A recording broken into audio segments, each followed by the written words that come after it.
A community-led event will follow the conclusion of the World Economic Forum here in Manila, which aims to benefit collaborations in the Asian region, especially in entrepreneurship and sustainable innovations. The Open Collaboration with East Asia New Champions, or Ocean Summit, will be hosted by young global leaders from social advocates to founders of various enterprises. Summit Chairman Winston Damarillo joins us today to tell us all about Ocean 2014. Now, on the sidelines of the World Economic Forum on East Asia, global and local Filipino change makers will come together in Cebu to develop a framework for creating innovation zones that would promote a new class of businesses. For more on that open collaboration with East Asia New Champions, or Ocean, we're joined by 2010 WEF Young Global Leader Winston Damarillo, is also Managing Director of strategic consultancy firm Amihan Global Strategies. Winston, good morning. Thank you very much for joining us. Ron, good morning. Thank you for having me here. Okay, the open collaboration with East Asia New Champions 2014. Put a year there, but this is the first time something like this is going to be held. But what is Ocean? What is it all about? Ocean 14, or the open collaboration. Ocean 14. With, really East sounds like Asian a movie.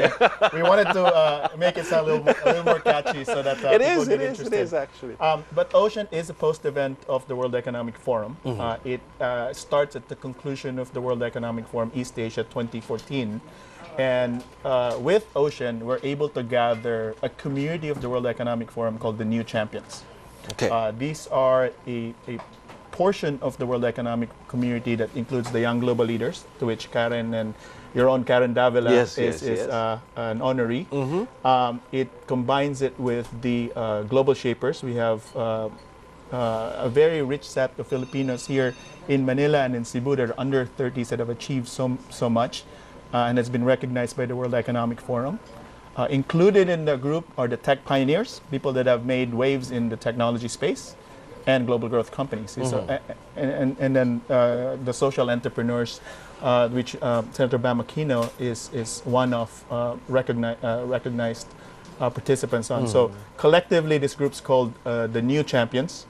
And our intention with Ocean is to bring together the global experts and have them collaborate with our local leaders here in the Philippines and the ASEAN region to think about frameworks that will expand the economic opportunities in the ASEAN region, and at the same time make sure that we are carefully addressing social responsibilities, both in what we do to our community and to our environment. So that's the vision and the mission of Ocean, and we're very excited to do this for the first time in the region, here in the Philippines at Movenpick in Cebu. So this time around, we get to relax a little bit and talk and enjoy, and at the same time, try to see if we can make this world a little better.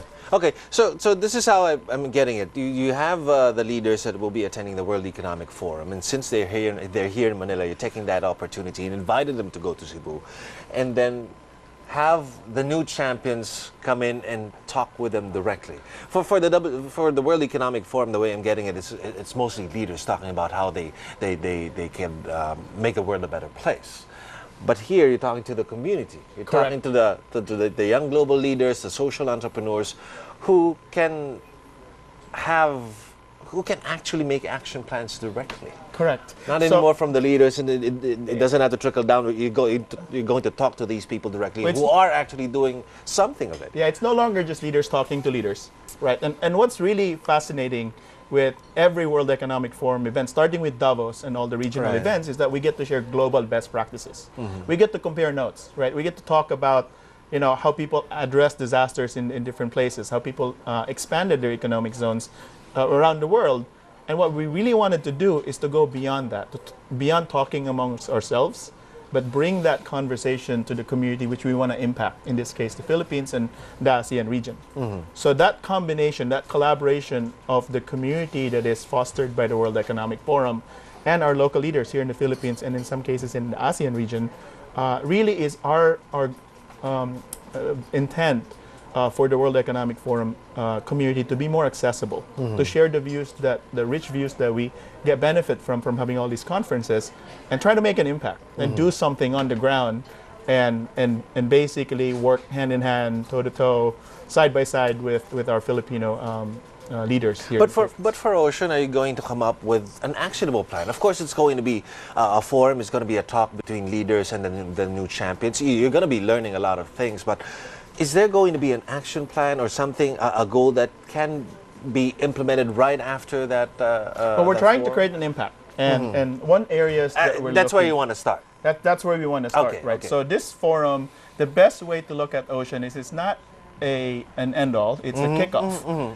And kickoff, the intent of the kickoff is to stimulate everybody's creative juices, to think about what is uniquely Filipino, right? What is uniquely ASEAN, and what is the opportunities, economic opportunities that we can explore that is more inclusive, that includes the rest of the country, right? And when we try to discover those, we're trying to break it down into 6 panels, right? We have panels that talk about entrepreneurship, transitioning to the digital age, the creative economy and how to be a part of the creative economy, talk about sustaining social initiatives. We talked about, we're going to talk about the environment in the future and the youth. So all this breaks down how we view opportunity. And then we're going to put them all together on Sunday in a framework that would then describe policy proposals that would look at our institutions, right? And how we expand those institutions so we enable more and more entrepreneurs. We describe more entrepreneurs beyond what we know to be BPO and tech. Right. And we highlight some really great individuals like Kenneth Cobonpue, right? There's a world-class furniture maker in Cebu that's creating a lot of jobs and creating a lot of pride for Filipinos. So we want to discover those. And as we discover them, we want to then create infrastructure and framework so we get more of them. And at the same time, discovering something that's distinctively Filipino.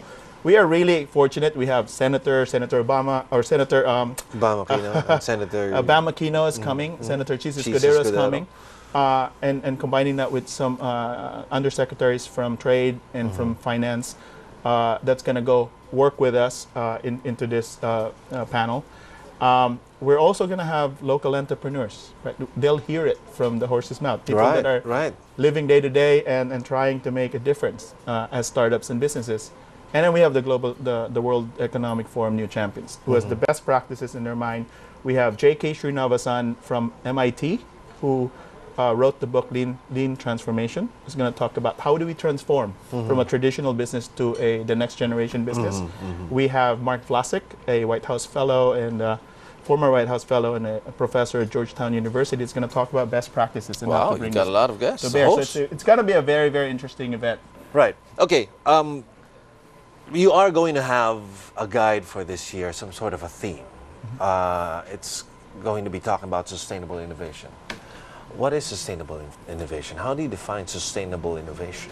Well, sustainable innovation to me means that it's not just the spark that creates new industries like our BPO, right? If you look at our BPO, it was innovation. It's a technology-enabled outsourcing service to the world, which started about 10 years ago and created about 1 million jobs now. When it started, it was innovation. 10 years after, when it created 1 million jobs, and it's becoming an important part of our economic GDP here in the Philippines, that means it's sustained, and it's sustainable, and it's moving forward. And you, as that guide, that's going to be part of what you're going to be talking about on Ocean 2014. You did mention something before about establishing innovation zones, somehow similar to our PEZAs, our export processing zones. But what is an innovation zone? What do you put there? What's going to be the structure? What's going to be the benefit of setting up in that kind of an innovation zone? So I live in Silicon Valley and I build a lot of companies in California. That's what I'm going to ask you. Is it going to be something like a Silicon Valley here? Well, one of my biggest complaints is it's really hard to do business here in the Philippines, especially when you're a small business. And we always talk about we want to create high-tech industries, but we don't really support them. Right? Our IP laws is not quite there yet. Yes. Our human capital laws are not quite too par to Silicon Valley.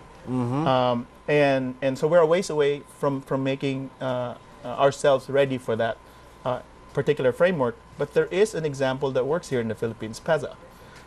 It works for export-oriented industries in the Philippines. It's created a lot of jobs and a lot of foreign capital infusion. What we're going to propose is just a slight modification of PEZA to make it more friendly for smaller companies, to make it more friendly for more risk-taking companies. Innovation companies, right, by its nature, are risk-taking. In other words, it uses capital. It needs capital from outside the Philippines, and it needs flexibility in terms of how we consume human capital. So we want people to understand what it takes for us to succeed in that, and what we wanted to do is start with a framework that already works, which is PESA, and try to expand that just for a little bit.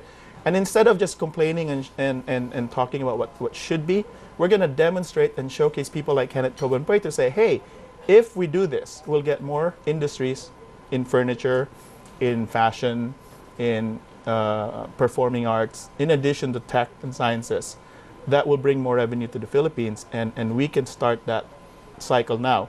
Now, you asked about what's distinctive about an innovation zone as opposed to a PESA building.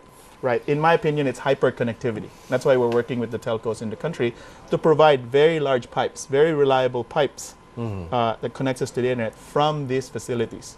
And so hyperconnectivity enables so many things. It allows us to be globally competitive. It allows us to showcase products and services that we build here in the Philippines around the world. It also allows us access to display entertainment and creative capabilities. They're very visual, very 3D centric, very high quality stream videos. And that needs to be an integral part of what's an innovation zone venue.